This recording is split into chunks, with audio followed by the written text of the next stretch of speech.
The sword community, for the most part, throughout its entire history, has pretty much been a really supportive and collaborative community.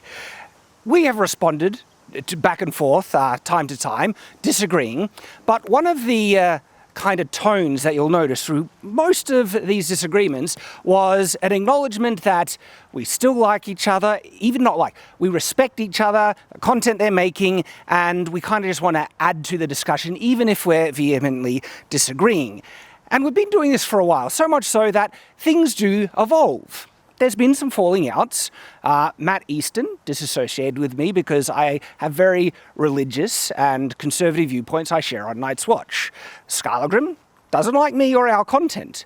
But something that we've never done is openly say you shouldn't watch anyone else's content, because I still believe, even with our disagreements, we understand that we all, and I know I certainly believe this, that we all contribute positive, beneficial things to this community. Now, by the way, I'm actually probably even closer with some other members of the sword community than I've ever been. Metatron, Lindy Beige, Modern History TV, Jason Kingsley, and I still get along great with so many others. So I don't want to people thinking that, everything is falling apart.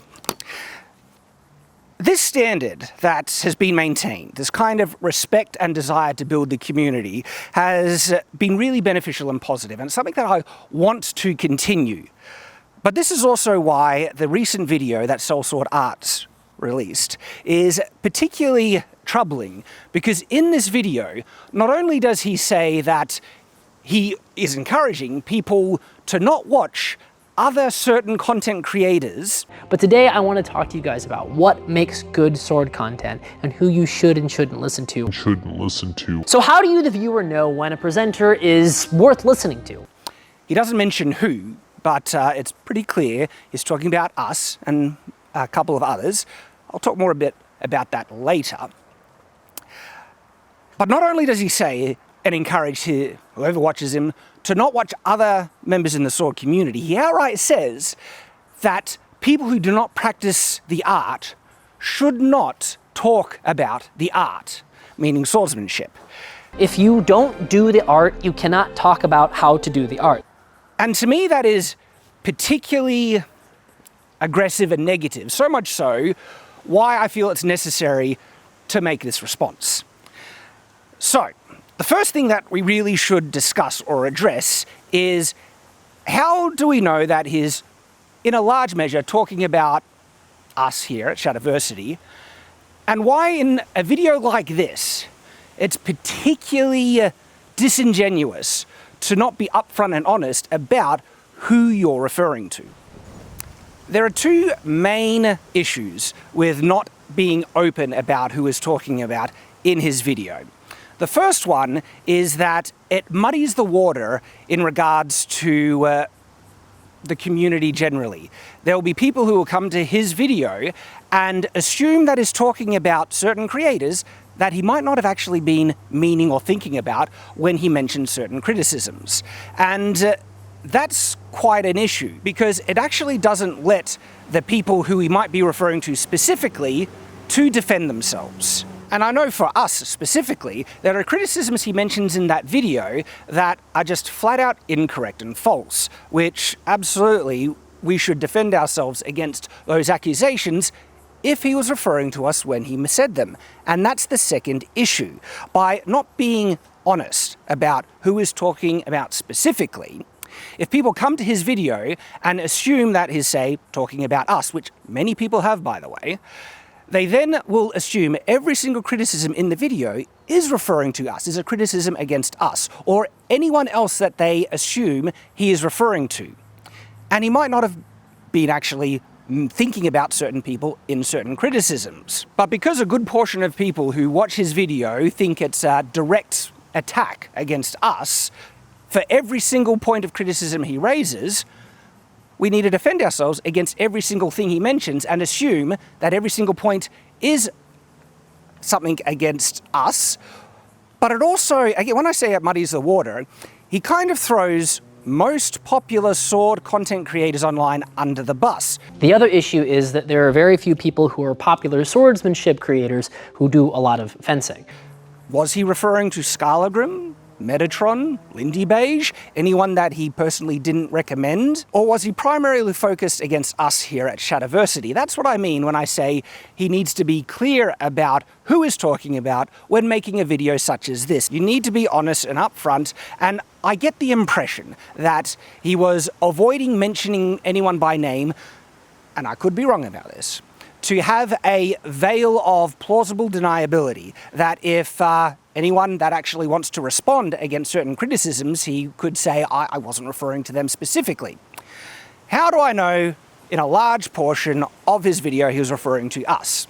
Well, aside from the fact that David, or is it David, Daniel?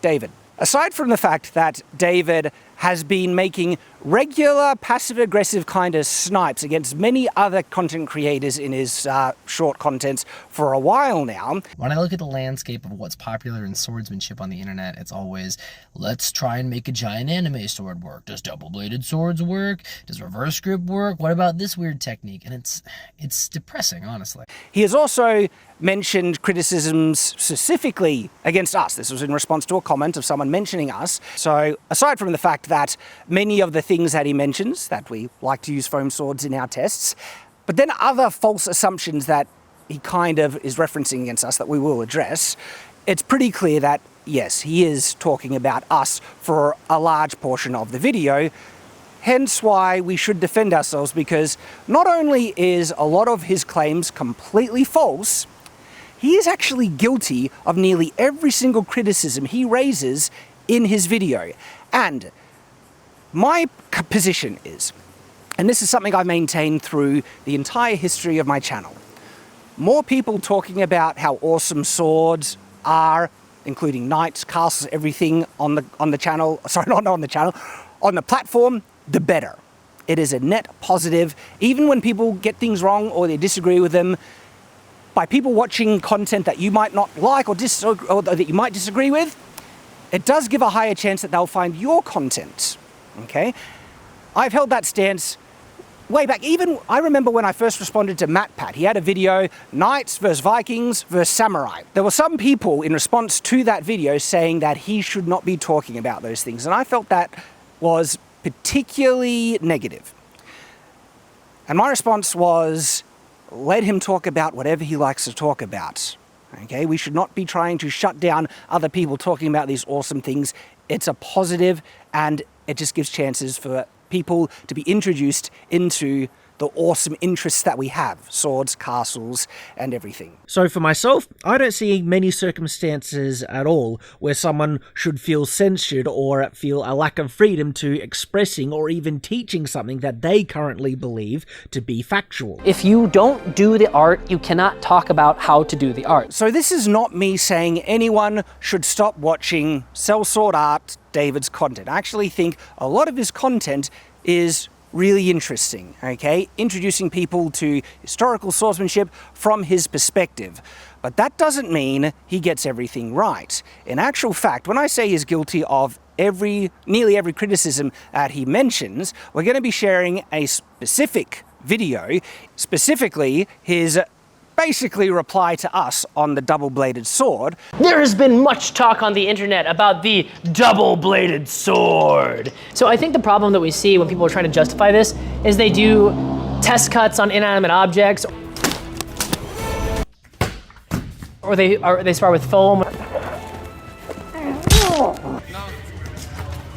Now, other people have done videos on this, but we're gonna come at this from the from the viewpoint of a fencer, people who actually do this and fight with these things. Where he is guilty of nearly every single criticism he brings in this video. Also, please note that Sellsword Arts' video on the double-bladed sword, even though he gets some very significant things wrong in the video, I saw no need to reply to it. We disagree, is of course entitled to his opinion, and I was perfectly happy to let people who watch both separate videos come to their own conclusions. It's only now, when David is casting criticisms as to the legitimacy of certain tests, and propping up himself as being more trustworthy and authentic, that now it's necessary to point out the errors in that video. This is the problem about trying to create what I believe is an elitist standard and an attempt at gatekeeping. Remember, he is the one that is encouraging people not to watch other people's content for XY reasons, and even going far to say that they should not be talking about it. If you don't do the art, you cannot talk about how to do the art. Okay?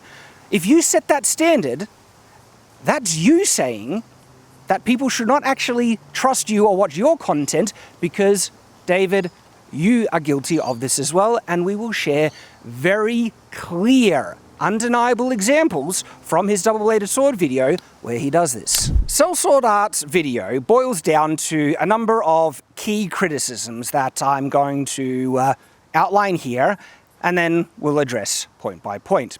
First, he feels that addressing or presenting sword-related content in the framework of pop culture and anime can lead to misunderstandings and is counterproductive. I'm trying to understand it because he says couched in terms that, and so he actually wasn't very clear on that point, but that's what I believe he's saying. And even though later in the video he says, I'm not saying it's a bad thing, I actually think he's being dishonest when he says that, because in other videos he's been very clear that he feels sword-related content that is done in the framework of anime and pop culture, giant swords, stuff we do on Shadowversity a lot, hence why it's pretty clear he's talking about us, is depressing and lacks integrity. When I look at the landscape of what's popular in swordsmanship on the internet, it's always, let's try and make a giant anime sword work. Does double-bladed swords work? Does reverse grip work? What about this weird technique? And it's depressing, honestly. And unfortunately, because I have to run a business and I have to get views, I have to make some content involving that kind of stuff. But I want to do it my way, with integrity. So he does have an issue with that type of content. Anime, video games, pop culture, and all those things are not accurately representing swordsmanship. It's cool, it's fun, and it's enjoyable to watch, but that's not the way that swords would have actually been used. But because most popular content creators who do things about swords are courting that audience, they tend to couch things in terms of those anime techniques or things like that. This is an odd thing to say because he's specifically referring to the popular sword content creators. Because one of the more dedicated things that we've done on Shadowversity is actually criticizing pop culture anime choreography for how unrealistic it is. My entire series, Fight Scene Autopsy, is dedicated to that. You do one hit and they miss doesn't mean you have to return to normal. No, you can follow up with a thrust or another attack or any number of things. From this position, you can just keep on attacking. You don't need to just thrust and then move back. Like, there was nothing else I could have done. You got me, Galadriel, you got me. Let alone the lengths of the realism analysis that we go into when reviewing any type of pop culture weapon or fight scene. So I can only assume he's not talking about us, even though he is referring to the more popular sword content creators. What really seems to be his criticism is that he finds it's unfortunate that there are more types of videos breaking down pop culture fight scenes or fantasy weapons than there are straight historical content. Well, simply this is where he should just make the content he wants to see and make, and we'll be very happy to continue making the content we love making. I don't think it's an unfortunate or depressing thing at all that there is so much content talking about pop culture and swords. It's fun and I love it. But Sellsword Arts seems to actually have an issue with that there should be made less of it. And that you should not watch it as much as you do. And then he says he feels he has to do that type of content because it's the only way to get decent views, but he will do it with integrity. Which I think is him saying that a standard that he feels is valid. What is that standard? Well, it's actually quite arbitrary. Some of the other points or criticisms he shares in the video, I think, is his standard, and then we're going to explain why it is arbitrary and hypocritical.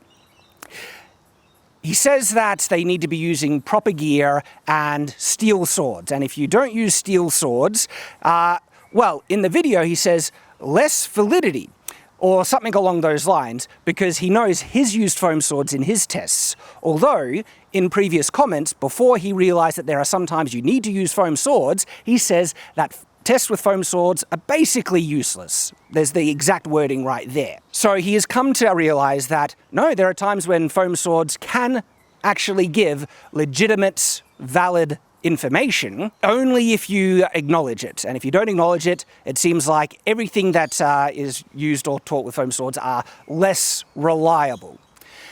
And then lastly, he accuses which I believe is accusing us, because it's mentioned in other comments that we lack swordsmanship skill, and in the video he goes all the way to basically say they don't practice the art of swordsmanship. The other issue is that there are very few people who are popular swordsmanship creators who do a lot of fencing. And so a lot of people who are popular and making popular stuff about swordsmanship don't actually fence. Now, other people have done videos on this, but we're gonna come at this from the from the viewpoint of a fencer, of people who actually do this and fight with these things.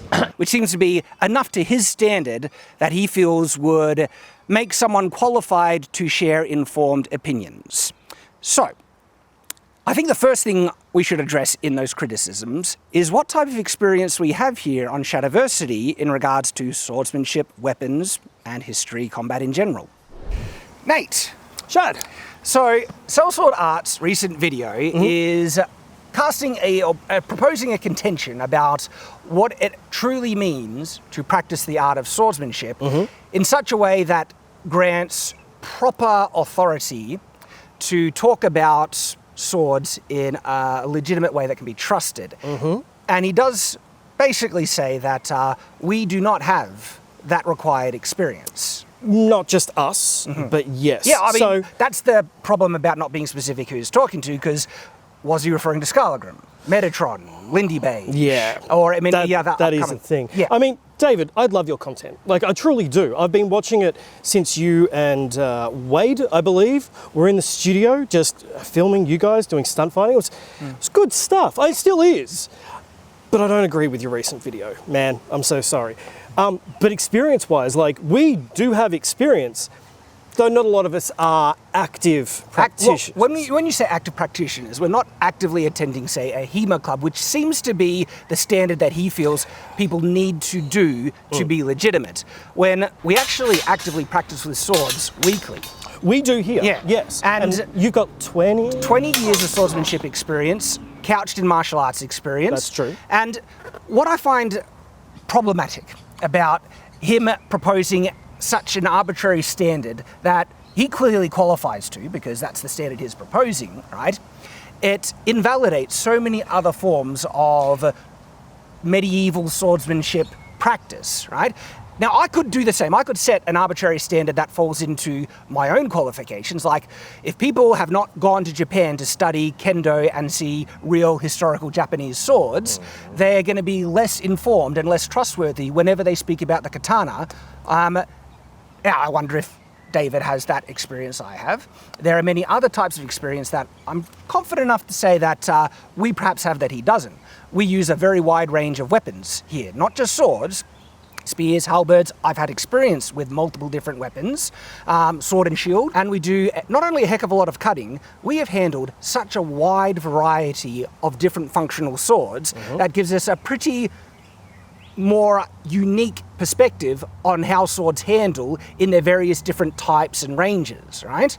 So if I was to propose that as, unless you have done this, right, you would be less informed and you shouldn't trust other people. Do you see how disingenuous this kind of arbitrary is basically trying to set up an appeal to authority fallacy? So, yeah, there is a thought amongst the sword community that Hema is the be-all and end-all of learning the art of the sword, which in historical fact, Hema has been around for a few hundred years, whereas sword fighting itself has been around for thousands of years. I have an opinion that many in the Hema community actually really dislike, but I think is just blatantly true.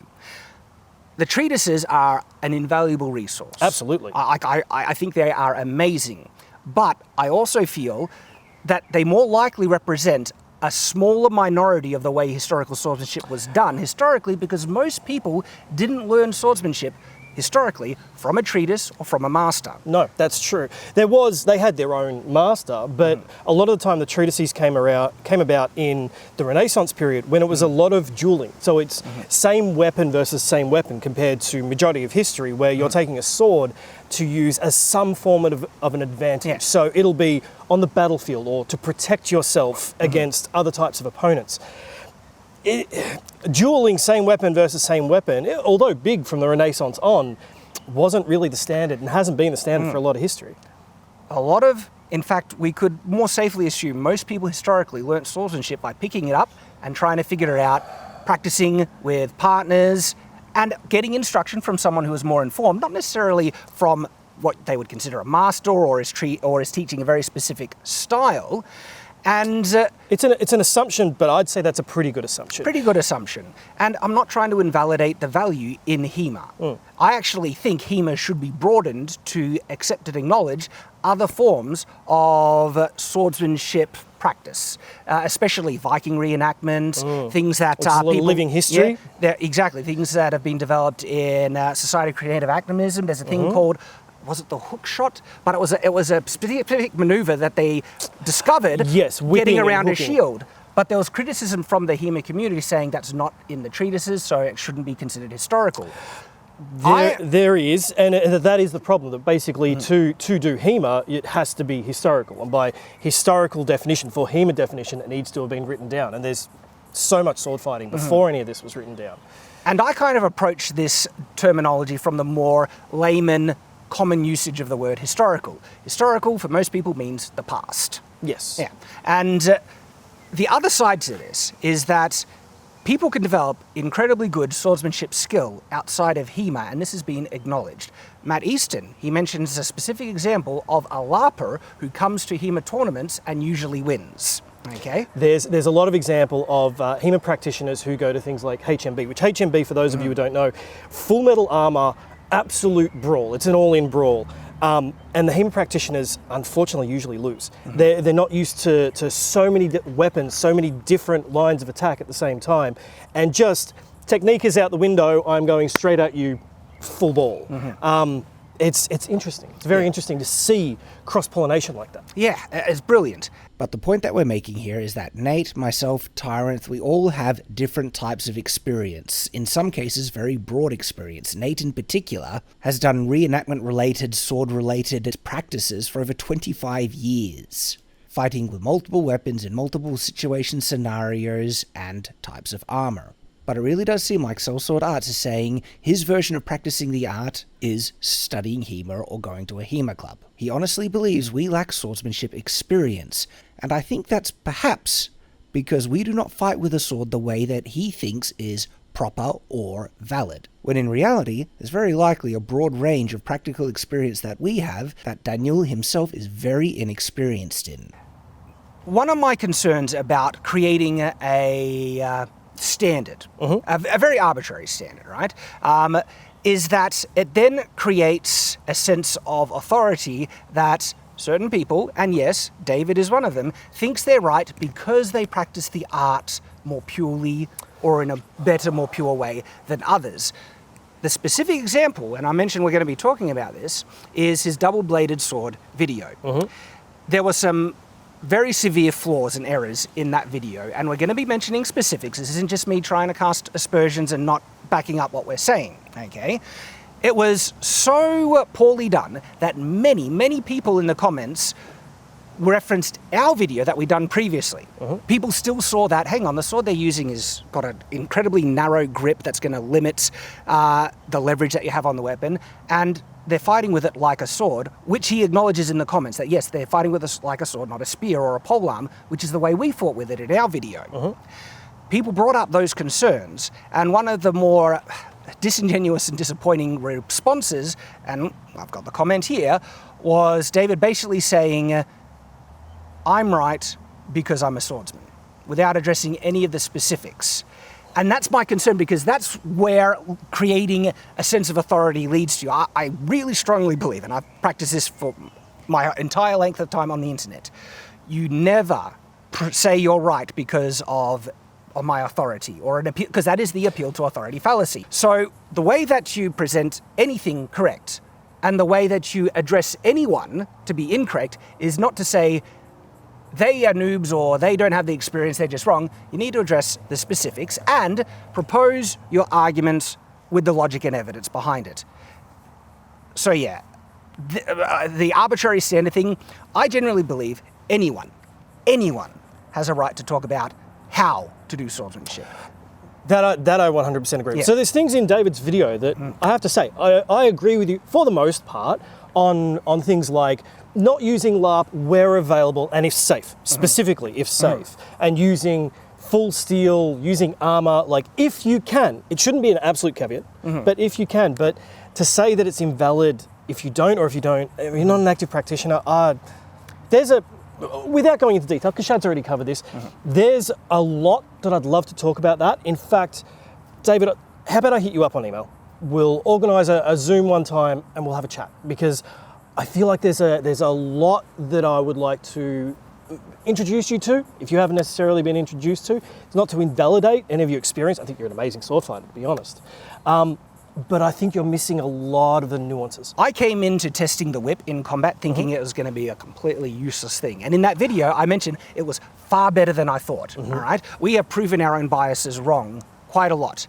In David's video, it really seems like the video was made to prove his bias correct, especially since that, we'll get into the specifics later. He mentions or constructs situation scenarios that not only purposely fail, that sometimes just, like they say, the double-bladed sword is locked away and you can't do anything from this position, when it's so obviously you can do many things, and we'll address that specifically. One of the big issues I have is that he seems to be saying, and he has said in comments in the past, that using foam weapons invalidates the test. In this video, he says, because he's since done foam weapon tests, that you can gain some valid feedback and information. But then he says it's more trustworthy when people tell you that you're using foam weapons and it's not going to be a one-to-one analog in such a way that it's not obvious. We have made that caveat in multiple videos, but not every video, because we've made it in other videos, and because it's pretty obvious. Like, these are not a one-to-one analog. Most of the time. But, I mean, on that, if we made a caveat every time we said these swords are blunt, or these ones are synthetic, or not just us, anyone, or these ones are LARP, that would be, as you well know, being a creator, like, that takes away audience time, possibly audience retention, and you're not just moving quickly from point to point. Like, you can sort of see that we're using LARP blades, so I would think it was obvious. Yeah, and blunt steel swords, right? They shouldn't be considered the be-all and end-all in every test, like because they are my preference. I do love blunt steel. Trust me, I love blunt steel as well, but they're not perfect. There are some issues that absolutely exist with blunt sword tests, okay? Because they're not perfect historical analogs. No, they're not. Oftentimes they're made out of far superior steel than historical swords are, okay? Oftentimes they are doing tests with feathers, and feathers usually on the lighter end when it comes to long swords, and a bit longer than your average long sword as well, all right? And then there's the fact of the biting and how much that impacts in terms of sword combat. Another really important point in the discussion of steel versus foam that not many people bring up, and it seems like David might be unaware of this fact, is that a lot of steel trainers are made to be overly flexible, like exceptionally so. Looking at the tip, see how much this flexes? They're done this way to be safe. Now, when you compare that level of flexibility to functional swords, far, far less, because real swords are made to be very, very stiff. Another thing he seems to be unaware of is that a lot of LARP swords, the ones that we use, are actually exceptionally stiff. When I say stiff, this LARP sword is actually stiffer than our steel trainer, okay? And not only this one, but a lot of steel trainers that you can buy. They're made to be overly flexible for safety. It doesn't seem like Daniel is even aware of that and just assumes that they're overly flexible, because when you really do hit something hard, you do see them bounce and flex in the footage. But I want you to pay attention to later in the video where we actually are training with these steel swords, and have a look at how much they flex. They actually flex equally as much in the sparring than the foam ones do. And I'm not the only person that says there are certain things you can get out of foam swords that you can't get out of steel swords, okay? Foam swords allow you to test things at a much faster tempo, much faster speed, okay? Without being lethal, specifically. Yes, they're very, very safe, okay? They also have an interesting dynamic in terms of the grip when an actual bind does happen. It's not the same as a sharp sword, but yes. But yes. I'm not the only one who's actually said this, but there is feedback that you get out of that can be more beneficial, more informative than steel ones. I'll happily admit, on average, steel is better, right? But the reason why foam is still a viable thing is you can still get some feedback. And it's safe, it's easy, it's fun, and so we're happy to use it. David seems to acknowledge that now, but he seems to think that you have to be so hyper-focused that it's not steel in a way that it's not obvious when it clearly is. And though sometimes I flippantly say that, you know, the double-bladed sword, our sword test, I say that this foam sword is lighter, but if it was an adventuring setting and we were stronger, the speed would kind of balance out and compensate, which I'm clearly being flippant in it, all right? There's accuracy, but we're talking about fads. Yeah. So. I don't think at any point have we ever said using foam swords is a perfect one-to-one analog to steel or the real thing. Though now that you've said those exact phrases, that's going to be misquoted and cut. Good luck, internet. So I want to talk about the next point of criticism, and that is making sword content in relation to pop culture, anime, and whatnot. Okay. With you, specifically, with Tyrant, because you have some views that you wanted to share about that. Usually how we do things, this is a little bit businessy, this part. We will brainstorm video ideas that we want to do that will perform well, that we will enjoy doing, and hopefully the audience, you guys will enjoy. That's the key. We will enjoy doing. Yes. Okay. Now, you have been a big proponent of doing historical content and these sorts of, and I have no problem with these sorts of things, but usually, at the end of the day, we've got to acknowledge we are a business. Yes. And we have a lot of people here that, rely on this business. So we will do pop culture stuff. I personally love it. You enjoy it. We're nerds. Not only that, We're nerds. I choose to do videos on certain pop culture things that sometimes people barely even know of and aren't popular, and there's a higher chance of it not being more successful than other ones. I've been wanting to do that Rurouni Kenshin reverse edge sword thing for ages. And it was fascinating. It was very fascinating, not right? very good. And there are times where we'll come across swords like the Unbreakable Katana, where things will blow our minds. And we don't make that content because we feel compelled to. We'll make it because we enjoy it. And we hope you guys enjoy it as well, of course. And with that one specifically, we wanted people to see how awesome that sword was. And so we purposely framed it in a pop culture way to get more people interested in it. Now, I'm going to be honest with you here. This is simply a business thing. This is a creator thing. When you become a creator, sometimes there are videos that aren't going to perform as well, so you'll couch them in a way that hopefully can appeal to a wider audience. It's just YouTube. I know, right? David feels... Is it David or Daniel? David.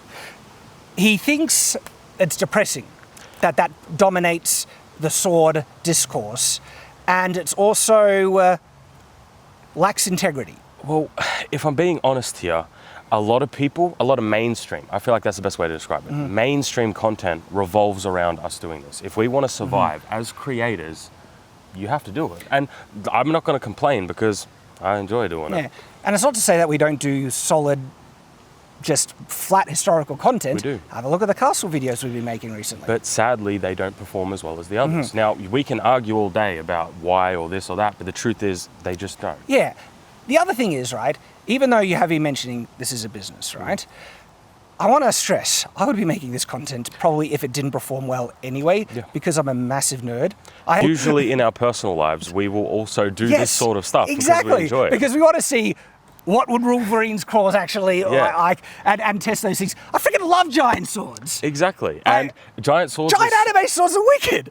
And it prompted a whole bunch of other videos from other creators, and they also got a lot of views off it as well. The whole community benefits from something like this. And it has greater reach, and it brings people into sword enthusiasm generally. It is a great gateway to get people into the historical side of stuff. So it baffles me. I do not see how David thinks it's depressing that type of content, maybe because he just wants Hema content, how to use a sword content, to be as popular. Yeah, which hey, you can have that position, but the truth of the matter is it kind of isn't. And we have numbers to back up these things. So we try to couch it in that way, and we try to make the content that not only we enjoy, that hopefully you guys enjoy as well. So I mentioned that Sellsword Arts is guilty of most of the criticisms he presents in the video, and then frames it in such a way to say that you should not watch people who are guilty of those criticisms, hence their hypocrisy, and why it's really dangerous to try and set yourself up as such an immutable authority in the way that he did. So the specific example is his reply to us. Though he didn't state it specifically, he mentions using foam swords, lack of experience, and so on and so forth.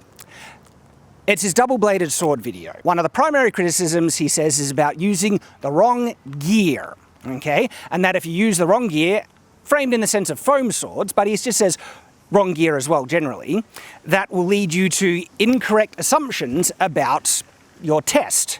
In that video, he does something interesting, where the double-bladed sword they're using has a tiny grip. Literally, instead of having a long grip like this, where it's separated, they overlap the handles to the point where you can't even grip the pommel on the swords, and you're forced to hold it like this.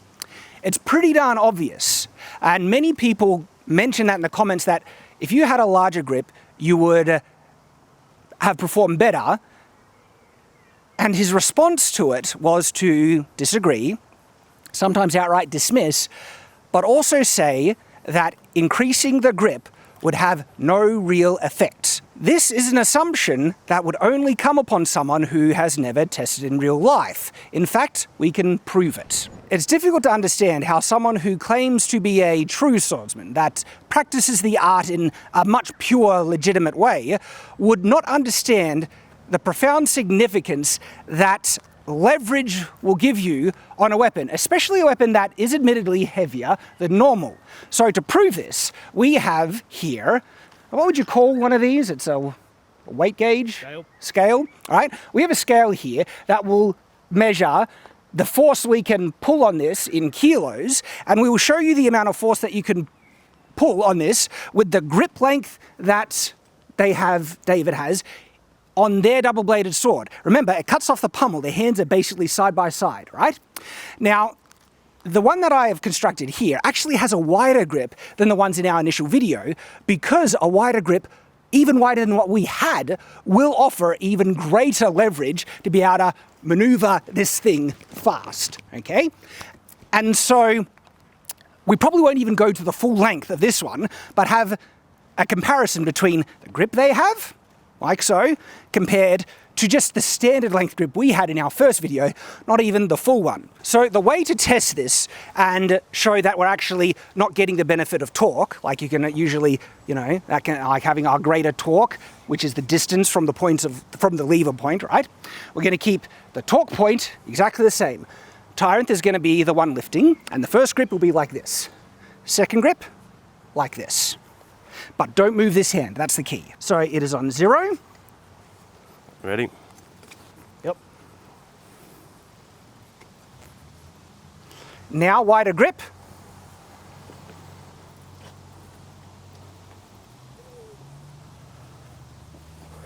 Over 100. So what was the initial force? 50. 50. A little over. Now remember, this is in kilos, so put that into pounds. Well, what that means is this wasn't a 50% increase in leverage force. That was a 100% increase in leverage force. Now, you gentlemen, you have experience with weapons in the past. A little bit. Does having greater leverage strength on a weapon have a significant impact No. with how you would be able to use it? No. You don't think so? No, I don't think so. I don't think so. What about you, Nate? Do you think so? I'm going to stop being sarcastic. Absolutely. Massively. So massively, especially when you get to a lot of cross-pollination with weapons, and you start doing like spear versus single-handed sword, it can get difficult if Yes. someone has more leverage. So the type of weapon that they use, I agree, Daniel, is very important. And if they're using the wrong weapon in the test, David, if they're using the wrong weapon in the test, that can completely invalidate the test. Now, this is one of the issues about when you put yourself up on a pedestal as an authority, a true swordsman. Now, other people have done videos on this, but we're gonna come at this from the from the viewpoint of a fencer, of people who actually do this and fight with these things, the other issue is that there are very few people who are popular swordsmanship creators who do a lot of fencing. And so a lot of people who are popular and making popular stuff about swordsmanship don't actually fence. It's just kind of stupid to be misinformed. I get a lot of comments in my comment section saying, so-and-so did an experiment and it proves X, Y, Z. And when I look at the experiment, I can see all the problems with it and how it wasn't set up in such a way to accurately represent the way that these weapons would work. Maybe they were using, you know, weapons that weren't up to snuff. Maybe their technique wasn't very good. Maybe they just had a misunderstanding of how fencing works. And now I have to deal with those comments. And I realize it might seem like I'm just talking myself up right now. So how do you, the viewer, know when a presenter is worth listening to? Well, we've already talked about a couple of things, but there's some other things you should be watching for. If they're talking about how to use a sword, they should use a sword. If he is such a talented swordsman, how could he not understand this very significant point in the weapon that they're using? Because not only does the grip's length increase the maneuverability quite a lot, right? But also the reach. One of the things that he says in his double-bladed sword video is that the reach is bad and that you can't thrust with it. And you can't thrust with this. Like you got no thrusts. So not only does the length of leverage you have on the weapon impact, as we mentioned, the reach, the speed, how effective you could thrust with it, the other criticism that many people pointed out in his comment that he tried to say was wrong, and in one reasons why he said it was wrong, because he is a true swordsman, was the way he was fighting with it. He was clearly fighting with it like a sword, which he acknowledges. When people says you're fighting with like a sword, he tries to defend. So he even acknowledges that he wasn't fighting with this like a polearm. And one of the problems that he was trying to propose predominantly exists because of the way he was fighting with it, not because it's an inherent limitation. Most of the criticism he mentions about not being able to transition this sword, a double-bladed sword, from one side to another was because he was holding it like a sword. And he was trying to say, to go from here to now this side, you have to raise it up and transition like this. This is versatile. I can guard anywhere, I can get across my body, I can attack from any angle, I can put the sword in front of my body and elongate it, and I can't do any of those things with a double-bladed sword. With a double-bladed sword, I am restricted to guarding one side of myself or switching all the way around my leg to guard the other side of myself. The odd thing is, and this might actually come from the fact that perhaps he doesn't have a lot of experience with using polearms. This is where, yes, having experience with the weapon that you're wanting to analyze is important. I agree with you here, David. Got it. Also, just remember, sometimes we're testing weapons that don't even exist, all right? And so you've got to go off what you can with the experience you have. But with a double-bladed sword, having experience with polearms, spears, halberds and stuff absolutely is very important, because most of the limitations he's trying to say invalidates the weapon. These are the same limitations that exist with polearms, halberds. Can you transition without going like that? No, you can't. Did that make weapons like this invalid, useless, that no one used them historically? No. The answer is you fight with them differently. You don't try and perform the same maneuvers you can with a sword, okay? And so one of the things that you can do when you want to transition is you raise it, and you can go like this, and you have it in defensive points where you can offend with the butt, and suddenly when you have a different grip, your range of motion is a completely different beast. And so from this position, it is easy to cross over from side to side, okay? Very, very easy. But it seems like he can't understand this basic principle. In actual fact, he purposely goes out of his way to construct scenarios in which the double-bladed sword is less effective, but the answer is you wouldn't do those types of attacks. Let me show you. So one of the demonstrations that they share, which is trying to show the limitations of a double-bladed sword, as we showed, this type of limitation would exist with a polearm or spear. He purposely points out maneuvers that would work less effectively with a double-bladed sword. I don't think giving it an honest try, but that's stacking the deck for it to fail, okay? He came in with a bias, saying that he doesn't think it's an effective weapon. Oh, I have to admit, I have a love-hate relationship with this sword. I love to hate it. I really love to hate it, but yes, there were things that were missed or that had particular biases that he may not have realised. The biggest one was when they were trying to show an overhead cut that gets blocked. And so, like this. If he's there, all I have to do is find this. And now I'm any totally locked situation up. where I can get underneath this sword, and this is the same problem with reverse grip. Any situation, he's screwed. So when his opponent was holding it like this, okay? In this position, he literally says, well, they both say, the sword is completely locked away and you can't do anything. It does seem it at first, like it seems like I have so much advantage, but... From this position, I don't know what it's talking about, because you know what you can do? Oh yeah, you have I'm scared of that. You have the back sword, and they're saying it might expose your head, not if you're quick and you raise it high, okay? I have to back off so You quick have to to get out back of the off way. to get out of that. Like when they're holding this position in the video, and they're one, bad grip, wrong sword, too short a handle, right? When they say there's nothing that can be done in that position, Now I'm Any totally locked situation up. where I can get underneath this sword, and this is the same problem with reverse grip. Any situation, he's screwed. I'm thinking, hang on, am I being punked or something? Like it felt like being gaslit, because from this position you have the back sword. It's perfect for the counter. I couldn't understand. Like they say, you might actually expose your hands. What if you locked up the crossguard, get And down, then come in. and then That's come what in? I was going to say. Like I can step back, but if you thrust in at the same time, I'm kind of caught and have to back right off. Oh, I hate that sword. I hate to love that sword. So that example was just baffling to me, because they're standing at there's such an obvious recourse. Not only that, there are so many things that you can do from that position because you have a second blade. And again, he has put a lot of emphasis, okay, validity on his swordsmanship experience. How could he then miss this obvious counter? Perhaps the way you train isn't the be-all and end-all in swordsmanship, and we shouldn't put ourselves up on pedestals. We can all get things wrong. I've gotten things wrong as well. Oh, yeah. We come in Well, with biases and actually- we get corrected. One of the greatest mistakes you ever made was talking about single-edged swords. You had Elmsley himself. Yeah. For those who don't know, he wrote the Elmsley typology. typology. Yeah, he actually wrote the book on the types of single-handed swords. Come to you and correct you. So was wrong. getting things wrong, and I know David, you've gotten a few things wrong before, and you've been corrected, and you make correction videos. It's great. I don't know. I kind of hate this.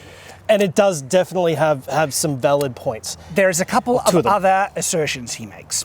He tries to say that a practiced swordsman will easily be able to defend against a double-bladed sword because they can track the sword. Essentially, that's essentially what he's saying. That so when you come in with an attack in one way, right, and you block, that because where one blade moves, the other one automatically moves as well. You can always know where it's going to come in an attack from, and it's easy to defend. Or a competent swordsman could defend it easily. And the reason why we were able to land hits on the counter end of the blade was essentially because we were just not good enough to be able to defend or track the other blade as easily.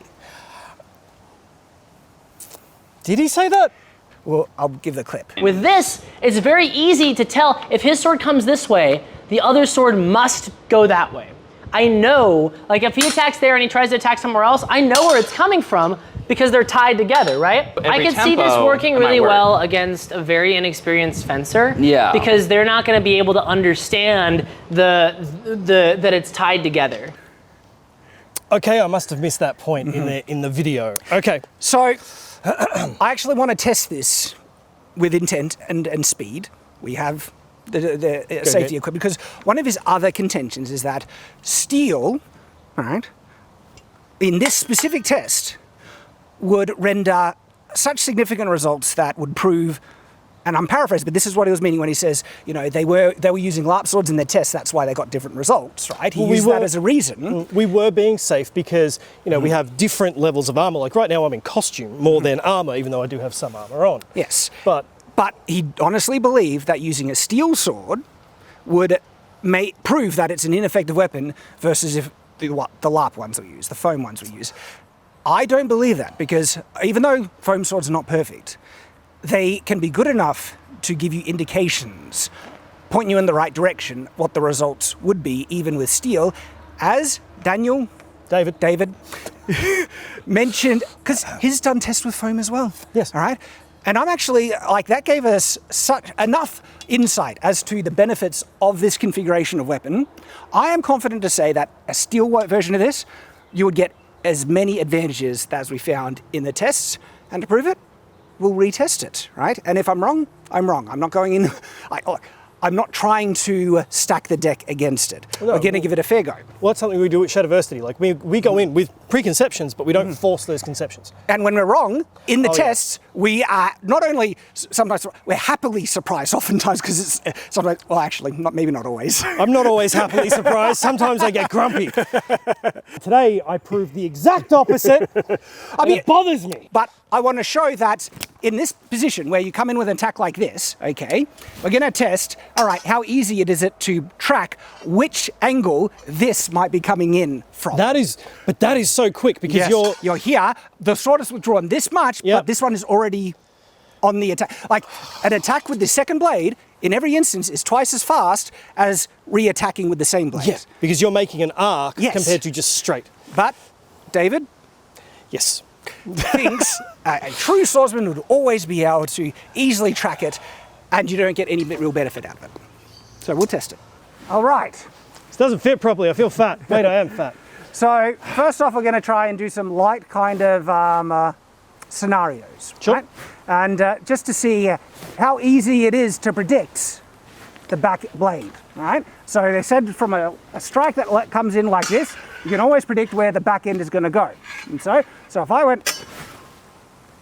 Yeah, because I was trying to pre-predict Exactly. Good so point. if you go into a bias thinking that every single attack is going to be the back end, you set yourself up for fail, because if I was committed, that would have been a solid headshot right then. But then, even if I want to do it, okay, ready? Yeah, I got sliced there. This time, Nate, I'm going to let you know that's the angle. So you know beforehand, I'm coming in for your gut. Okay. We are always starting from that bind though. All right, ready? Yep. Again? Yep. So I'm catching it here, because to move that blade down. Maybe. Or your gut. So even when you know which direction is coming in, is it too fast? Let's try that again. Because I feel like starting from a static bind. True, but this was what they were doing. Okay.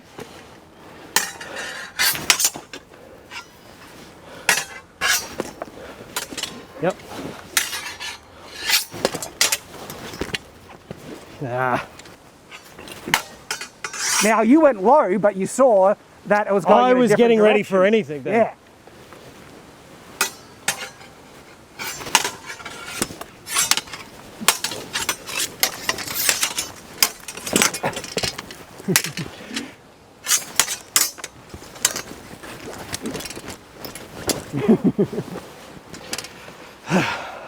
So they said you can't really do winding and binding, but in that exchange I wound into your guard and got you in the shoulder. I would say I captured the blade there. I wouldn't say you cut me Again, there. from this position, We're starting from that bind. from that bind.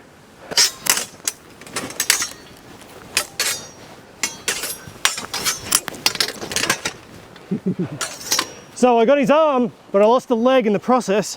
All right, now Nate has the double-bladed sword, and we're going to do the same test. If I can predict as easily as Sellsword Arts says the direction, so I want you to be tricky. Like don't go in the obvious kind of angle. So from this position where you've struck high, right, you're going to hit with the back end, and if it's going to be easy, so be tricky. See what you can do. Right, Sure. Ready? Yep.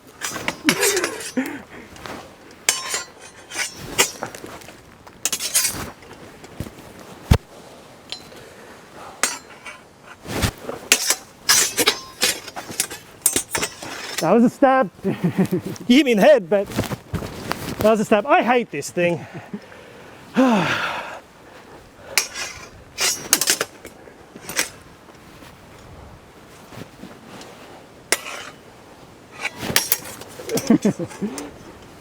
So, edge alignment, I think people try and say that one was with the flat, but It was, so seeing that hit with the flat, I would have tried to have filleted down your arm. And the other Sorry, thing you is, probably didn't hear that. I probably would have tried to have filleted down the arm. the other thing is, we acknowledge that you would need more practice with this to get better. Oh, yes. And if someone practices enough, course they're going to be better with edge alignment. And so I'm willing to count even the flat hits with the understanding that a more competent person with this weapon would have had better edge alignment because it still landed. Well, The it's not hits only that. landed. This, for all intents and purposes, is a reverse grip hit. So if I'm aiming at your head, as an example, and you block and it goes low, of course it's going to hit flat. Yeah. But I just try to it down. scoop out a chunk of arm, basically. Now, of course, you can defend on the reverse or back sword hits, but to say it's 100% you can always predict, No. It's hard to fight, but it is worse to have, worse to use because of that carrying it around the battlefield, and it's just. well, that was the thing that we said. Like, it's an awkward, cumbersome weapon, but in an actual usage, it's actually got validity. Like it's. My point is that it's actually better than a longsword in combat. Has more advantages. Yes, but in a battlefield it's horrible because of the range you use, so you can't have friends right beside you. There's a whole heap of things that we This brought isn't up. to say that a spear might not necessarily be better. That was one of the counter arguments that David said. It's like, someone said actually you should be using it like a spear or polearm. And then he says, well, you might as well just use a spear at that point. It's like, hang on. Isn't that as disingenuous to say, it's like, why are you even using a sword? You should use a gun. To some degree, To me, that's a very silly response. The point of the test is to see how valid a weapon this can be on its own merits. This one, actually, whoever's using it seems to have the advantage over someone using a longsword. But we'll test it even further. So now we're going to do some free-form sparring with steel to see if Sellsword Arts' assertion is correct, that steel would give significantly different results to the point to prove that this is an ineffective weapon. Okay. All right.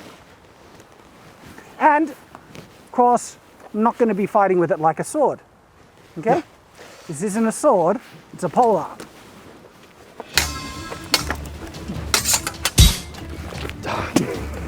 So already, reach. Yeah. I've got to grab the tip of the blade, which I'm not comfortable with. Ready? Yep. Ah.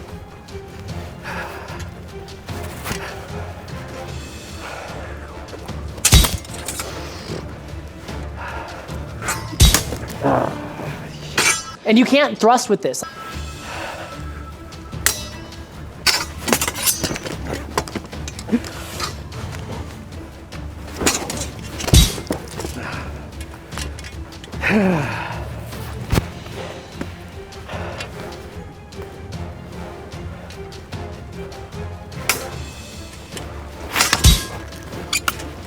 Alright, I gotta comment on something because this was actually particularly awesome. This exchange utilised both cross guards on the double-bladed sword. Nate's strike comes down and gets deflected by the first cross guard, which then pushes his sword aside, opening him up to the counter-attack, but also locking up the bottom of his blade with the other cross guard of the double-bladed sword that is now coming in on the attack, which locks his blade from being able to come in and hit me, while my blade travels to hit him in the stomach. Take a look at it again in slow motion. The first crossguard pushes the blade aside, opening it up. Then the second crossguard catches the blade, pushing it away, protecting myself while my strike lands. Come on, that's pretty cool. I hate that thing. Why do you hate it, mate? Because the second attack, the first attack, first off, is a little unpredictable because it's so uncouth. Like, it's a sword point pointing at you that has a little more speed and leverage than a normal sword. More leverage, and more then as speed, soon as but you... also more length. This True. is what I was saying. You get all the benefits out of long point with the benefits of wrath in the previous video. And because Sellsword, he was using a much worse version with a short grip that was the gloves and the things getting in the way of extending and stuff. Yeah, of course it's going to have difficulty with. Yeah, I don't like it. I don't like it. But seriously, right? Even getting beyond that range, like I thought, I'll just go in for a snap headshot. Getting beyond that range, because that first point, like anybody who does sword fighting knows, long point is really disconcerting. So not being able to tell the range on something that is 7 foot long. And when you try and deal with this second thing is coming in so fast, I landed in way more hits than I would have if I was trying to do a riposte or... I hate that weapon, I hate it. So that was just some like free-form sparring, and the double-bladed sword dominated, more so than actually the foam ones. So if anything, using steel not only confirms or everything that we found with foam swords, reinforces and exaggerates and makes it even greater. Because we were using steel that time, the binds were stronger. And guess what? When the binds were stronger, who's going to have more leverage in the bind? But seriously, there were so many binds where I could feel greater leverage and force to get Nate into a position to follow up with a counter.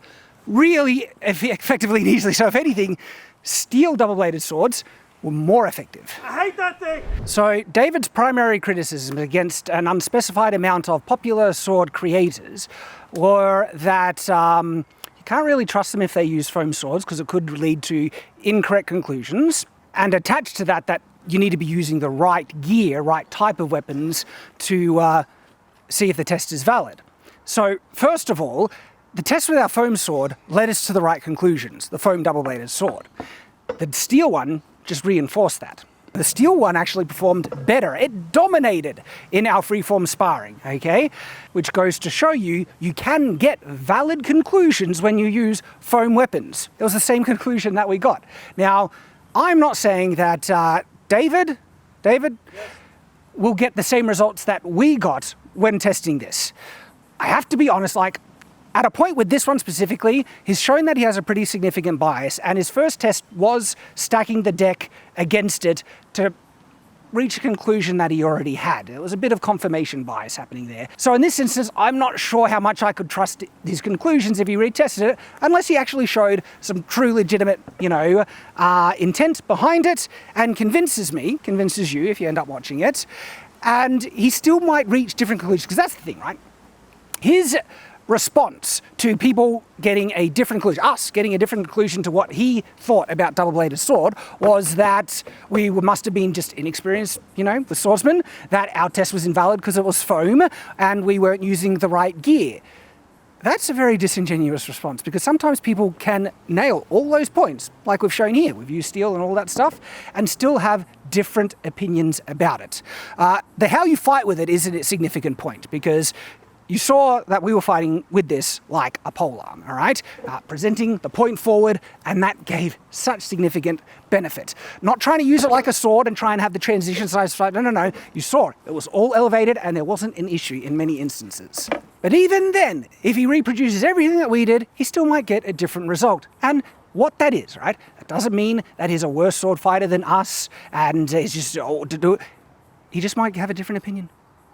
And it doesn't cast aspersions or doubt on someone's legitimacy, their skill with the sword, and saying so in response to people who have different opinions or reach different conclusions on tests is very disingenuous, okay? Especially when you then encouraging people not to watch, but even saying they shouldn't even be talking about that stuff. That is such a terrible viewpoint.